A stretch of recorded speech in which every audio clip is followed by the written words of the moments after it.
అన్వేషణ ఈ వీడియో చూస్తున్న మెజారిటీ ఆఫ్ ద పీపుల్కి ఈ మూవీ గురించి అయితే తెలియదు. మన తెలుగులోనే అలాగే ఇండియాలోనే the best crime thriller movie అని చెప్తా నేనైతే. అడవిలో అయితే కొన్ని మర్డర్స్ అయితే జరుగుతూ ఉంటాయి.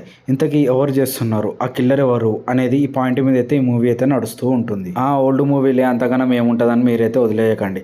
ఈ మూవీని అయితే పక్కా చూడాల్సిందే. ఈ మూవీ క్లైమాక్స్ వరకు మనం కిల్లర్ ఎవరో కూడా కనిపెట్టలేము. కిల్లర్ ఎవరో ముందే కనిపెట్టేస్తే మీరు తోపు అని చెప్తా నేనైతే. ఈ మూవీలో ట్విస్ట్లని ముందే కనిపెట్టిన వాళ్ళు ఆ సినిమా లవర్స్ అలాగే తోపు అని చెప్తా వాళ్ళైతే. ఇలాంటి ఒక క్రైమ్ థ్రిల్లర్ మూవీని మీరు చూడాలనుకుంటే యూట్యూబ్ లో అయితే అవైలబుల్ గా ఉంది, చూసేయండి. పక్కా చూడండి, మిస్ కాకండి. ఈ అన్వేషణ అనే మూవీని ఆల్రెడీ చూసిన వాళ్ళు ఉంటే మీకు ఎలా అనిపించిందో కామెంట్ చేయండి. సందీప్ కిషన్ కెరీర్ లో క్రైమ్ మూవీస్ అయితే తీసి ఉన్నాడు ఇంతవరకు. తీసింది ఒకటి. ఆ మూవీ పేరు వచ్చేసి project Z. Sandeep Kishan career లో one of the best movie అని చెప్తా నేనైతే.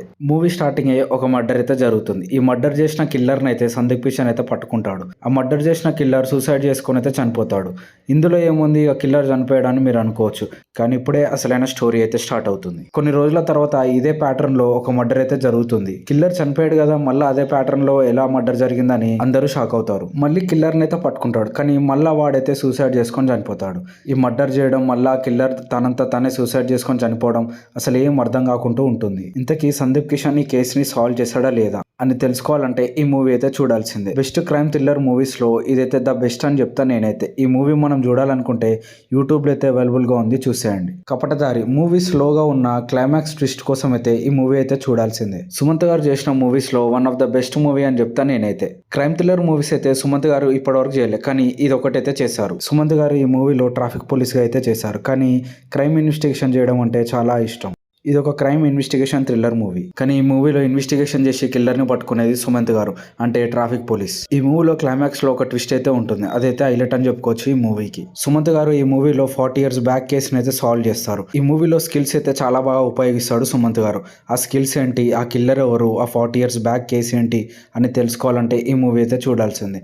ఈ మూవీ మనకి యూట్యూబ్ లో అయితే తెలుగులోనే అవైలబుల్ గా ఉంది, చూసేయండి. రాఘవన్ కమల్ హాసన్ గారు అలాగే గౌతమ్ మీనన్ గారు కలిసి చేసిన మూవీ. ఇది ఒక తోప్ క్రైమ్ థ్రిల్లర్ మూవీ అని చెప్పుకోవచ్చు. సిటీలో లైన్ గా మర్డర్స్ అలాగే కొన్ని రేప్ కేసెస్ అయితే జరుగుతూ ఉంటాయి. ఆ కేసెస్ ని కమల్ హాసన్ గారు అయితే టేకప్ చేస్తారు. ముందే చెప్తున్న ఫ్యామిలీతో అయితే కలిసి చూడకండి, అలాగే చిన్న పిల్లలతో కూడా. ఈ మూవీలో 18+ సీన్స్ అయితే చాలా ఉంటాయి, అందుకనే కొంచెం అవాయిడ్ చేయండి. కమల్ హాసన్ అలాగే జ్యోతిక గారి లవ్ ట్రాక్ అయితే చాలా బాగా అనిపిస్తుంది ఈ మూవీలో. నాకు తెలిసి ఇండియాలో వచ్చిన క్రైమ్ ఇన్వెస్టిగేషన్ థ్రిల్లర్ మూవీస్ లో ఇదైతే ఉంటుంది. రాఘవన్ ఈ మూవీని మీరు చూడాలనుకుంటే యూట్యూబ్ లో అయితే అవైలబుల్ గా ఉంది, చూసేయండి. డిటెక్టివ్ ఈ మూవీని అయితే చాలా మంది చూసే ఉంటారు, కానీ చాలా మంది మిస్ అయి కూడా ఉంటారు. మూవీ స్టార్టింగ్ లోనే ఒక పిడుగుబడి తండ్రి కొడుకులు అయితే చనిపోతారు. న్యాచురల్ గా పిడిగే కదా అని లైట్ తీసుకోవచ్చు, కానీ అది పిడుగు కాదు. అసలు అదేంటో తెలుసుకోవాలంటే మీరైతే ఈ మూవీని అయితే పక్కా చూడాల్సిందే. ఈ మూవీలో క్లైమాక్స్ కూడా చాలా బాగా అనిపిస్తుంది. ఆల్రెడీ ఈ మూవీని చూసేసిన వాళ్ళు మీకు ఎలా అనిపించిందో ఈ మూవీ గురించి చెప్పండి. చూడని వాళ్ళు ఉంటే పక్కా చూడండి. ఈ మూవీ యూట్యూబ్ లో తెలుగులోనే అవైలబుల్ గా ఉంది, చూసేయండి. వరుదురుద సహార్చల్ ఒక సాధారణ హెల్త్ వర్కర్ లైఫ్ లోకి ఒక అనుకోకుండా ఒక గెస్ట్ అయితే వస్తాడు. ఆ గెస్ట్ వచ్చాక తన లైఫ్ మొత్తం తలకిందులుగా అయితే మారుతుంది. ఒక ప్రాబ్లం అయితే వస్తుంది, ఆ ప్రాబ్లం నుంచి బయటకి ఎలా వచ్చాడు అనేది మిగతా మూవీ స్టోరీ. ఈ మూవీలో స్టార్టింగ్ నుంచి ఎండింగ్ వరకు చాలా ఇంట్రెస్టింగ్ గా సస్పెన్స్ అయితే క్యారీ చేశారు. ఇంతకీ వచ్చిన గెస్ట్ ఎవరు, ఆ గెస్ట్ వల్ల మన హీరో లైఫ్ తలకిందులుగా ఎలా మారింది అని మీరు కూడా తెలుసుకోవాలంటే ఈ మూవీ అయితే పక్కా చూడాల్సింది. ఈ మూవీ నెట్ఫ్లిక్స్ లో అయితే అవైలబుల్ గా ఉంది, చూసేయండి. కహాని ఇది ఒక లేడీ ఓరియంటెడ్ మూవీ. ఈ మూవీలో హీరోయిన్ ప్రెగ్నెంట్. కోల్కతాలో మిస్ అయిన తన హస్బెండ్ గురించి అయితే వెతుకుతూ ఉంటుంది ఆ ప్రెగ్నెంట్ లేడీ. తన హస్బెండ్ గురించి వెతుకుతున్న సిచ్యువేషన్ లో ఎలాంటి ప్రాబ్లమ్స్ అయితే వచ్చాయి,